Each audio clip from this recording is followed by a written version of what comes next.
समग्र रूप से भारतीय संविधान कब लागू हुआ था? यानी भारतीय संविधान है वो लागू कब हुआ था? तो 26 जनवरी 1950 को हुआ था। ये आपका जो प्रश्न है आपको अच्छी तरीके से याद ही होगा, ये आपको सभी को पता होगा कि जो समग्र रूप से भारतीय संविधान कब लागू हुआ, 26 जनवरी 1950 को लागू हुआ था। अगला क्वेश्चन है सेकंड, भारत का प्रधानमंत्री बनने के लिए अपेक्षित न्यूनतम आयु कितनी होनी चाहिए? तो यानी भारत का प्रधानमंत्री बनने के लिए जो न्यूनतम आयु चाहिए वो 25 वर्ष होनी चाहिए, 25 ईयर्स, ठीक है। तभी आप प्रधानमंत्री के लिए दावेदार हो सकते हैं। अगर इससे कम आपकी आयु होगी तो प्रधानमंत्री के लिए आप दावेदार नहीं हो सकते। अगला क्वेश्चन है आपका, आधुनिक ओलंपिक खेल सर्वप्रथम कब एवं कहां आयोजित किए गए? तो आपका आंसर है 1896 में एथेंस में। तो सबसे पहले आधुनिक जो ओलंपिक खेल शुरू हुए थे वो 1896 में एथेंस में किए गए थे, ठीक है। अगला है, वानखेड़े स्टेडियम कहाँ अवस्थित है? तो आपका जो वानखेड़े स्टेडियम है ये क्रिकेट स्टेडियम है जो कि एक मुंबई में स्थित है। मुंबई वानखेड़े जो स्टेडियम है क्रिकेट स्टेडियम ये आपका मुंबई में स्थित है, ठीक है ना। चलिए अगला क्वेश्चन है आपका 4। नेक्स्ट है 5, एजरा कप किस खेल से संबंधित है? ये आपका पोलो से संबंधित है। एजरा कप आपका पोलो से संबंधित है। अगला है 6, उपन्यास देवदास का लेखक कौन है? उपन्यास देवदास का लेखक कौन है? तो शरत चंद्र चट्टोपाध्याय। शरत चंद्र चट्टोपाध्याय आपके उपन्यास यानी जो उपन्यास है देवदास के नाम से उसके ये लेखक हैं। 7 है, पक्षियों की हड्डी किस तरह की होती है? तो दोस्तों पक्षियों की जो हड्डी होती है वो खोखली होती है। पक्षियों की हड्डी कैसे होती है? खोखली होती है, ठीक है ना। अगला है 8, जल की कटुता जल में क्या डालकर दूर की जाती है? तो सोडियम कार्बोनेट। यानी जल की जो कठोरता है उसको दूर करना है तो उसमें सोडियम कार्बोनेट डालना होगा, ठीक है ना। उसकी कठोरता को दूर करने के लिए सोडियम कार्बोनेट डाला जाता है। अगला क्वेश्चन है आपका, फूल गोभी। फूल गोभी के पौधे का उपयोगी भाग कौन सा होता है? तो ताजा पुष्प समूह।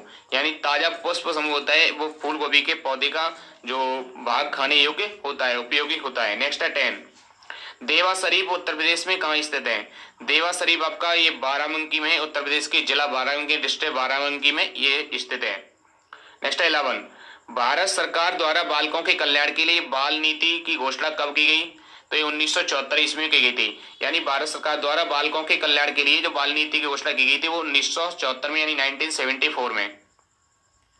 अगला है 12, कामकाजी महिलाओं के लिए प्रत्यावास योजना किसके द्वारा संचालित की गई जाती है? तो आपका आंसर है केंद्रीय समाज कल्याण बोर्ड। केंद्रीय समाज कल्याण बोर्ड के द्वारा ये कामकाजी महिलाओं के लिए प्रत्यावास योजना संचालित की जाती है। अगला है 4 अक्टूबर किस दिवस के रूप में मनाया जाता है? तो यानी विश्व पशु कल्याण दिवस। विश्व पशु कल्याण दिवस के रूप में मनाया जाता है 4 अक्टूबर। अगला है 14, किसके पेट पर मांस ने रस्सी बांधी थी उसे क्या कहते हैं? दामोदर। यानी जिसके किसके पेट पर, तो यानी मां ने रस्सी बांधी थी तो वो दामोदर के पेट पर बांधे हैं, उसे क्या कहते हैं? दामोदर कहते हैं। अगला IC 2223 क्या है आपका? ये तो ब्रह्मांड में सबसे छोटी जो सबसे चपटी आकाशगंगा है। 2223 क्या है आपकी? ब्रह्मांड की सबसे छोटी चपटी आकाशगंगा है। अगला क्वेश्चन आपका, नेक्स्ट क्वेश्चन देखेंगे 16, किस धातु के उपयोग को सीमित करने के लिए वैश्विक संधि को मंजूरी दी गई? तो आपका आंसर है Hg यानी पारा। नेक्स्ट है 17, कौन से राज्य ने सर्वप्रथम ई कोर्ट की सिस्टम लागू किया था? ई कोर्ट फी सिस्टम लागू किया है तो ये दिल्ली ने किया है। तो ये दिल्ली राज्य ने सर्वप्रथम ई कोर्ट की फी जो सिस्टम है लागू कर दिया है। अगला 18, किस राज्य की सरकार ने 3 फरवरी 2013 को CM किसान विदेश जो अध्ययन यात्रा आरंभ की करने की घोषणा की? तो ये मध्य प्रदेश ने की थी, मध्य प्रदेश। अगला है, एम गवर्नेंस को बृहद स्तर पर लागू करने वाला देश का पहला राज्य कौन सा है? तो केरल है आपका, केरल। नेक्स्ट है 20, किस राज्य ने वर्ष 2013 को बेटियों के नाम करते हुए इसे बच्ची बचाओ वर्ष के रूप में मनाने का घोषणा की थी? तो ये जम्मू कश्मीर राज्य ने की थी। जम्मू कश्मीर राज्य ने 2013 में बेटियों के नाम करते हुए बच्ची बचाओ वर्ष के नाम से अब मनाने की घोषणा की थी जम्मू कश्मीर राज्य ने। अगला 21, महात्मा गांधी ने करो या मरो का मंत्र किस आंदोलन के समय दिया था? तो भारत छोड़ो आंदोलन के समय दिया था। महात्मा गांधी ने करो या मरो का मंत्र भारत छोड़ो आंदोलन के समय दिया था। अगला 22, भारतीय इतिहास में राजा बनाने वाले के नाम से प्रसिद्ध सदैव जो सैयद बंधु कौन थे? तो ये अब्दुल्ला खां एवं हुसैन अली थे, अब्दुल्ला खां एवं हुसैन अली। नेक्स्ट 23, गुप्तकालीन नवरत्न किस शासक के दरबार में थे? तो ये चंद्रगुप्त द्वितीय के शासक के दरबार में थे, चंद्रगुप्त द्वितीय के। नेक्स्ट है 24, महात्मा बुद्ध के गृह त्याग को बौद्ध ग्रंथों में क्या कहा जाता है? तो महात्मा बुद्ध ने जो गृह त्याग किया था उसको बौद्ध ग्रंथों में महाभिनिष्क्रमण कहा जाता है, महाभिनिष्क्रमण कहा जाता है।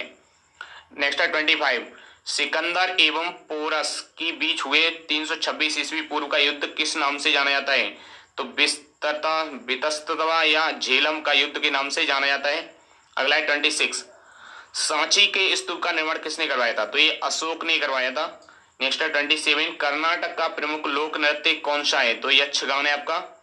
नेक्स्ट है 28, सितार या कहें हम सतारा का जनक किसे कहा जाता है? तो ये अमीर खुसरो को कहा जाता है। नेक्स्ट है 29, मानस पशु विहार किस राज्य में स्थित है? तो ये आपका असम में स्थित है।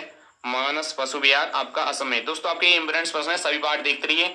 आपके जनरल साइंस के ये बार बार रिपीट होने वाले प्रश्न हैं जो आपके लिए बहुत ही महत्वपूर्ण हैं। अगर आप उन्हें फॉलो नहीं किए, फॉलो भी करके रखिए, जिससे आपको जब भी नया लेसन अपलोड हो उसका नोटिफिकेशन आपको मिलता रहे। अगला है 30, अक्टूबर और नवंबर के महीने में भारी वर्षा कहाँ होती है? तो ये कोरोमंडल तट पर होती है, कोरोमंडल तट पर। नेक्स्ट है 31, संसार में सबसे व्यस्त और सबसे महत्वपूर्ण समुद्र मार्ग कौन सा है? तो उत्तर अटलांटिका समुद्र मार्ग है आपका। नेक्स्ट है मैकमोहन रेखा अलग किए जाने वाले दो जो देश कौन से हैं? तो आपका हो जाएगा चीन और भारत। नेक्स्ट है कौन सा राष्ट्रीय राजमार्ग नागपुर को कन्याकुमारी से जोड़ता है? तो NH7 आपका जोड़ता है। तो दोस्तों आपके थे ये 33 फर्स्ट लेसन था।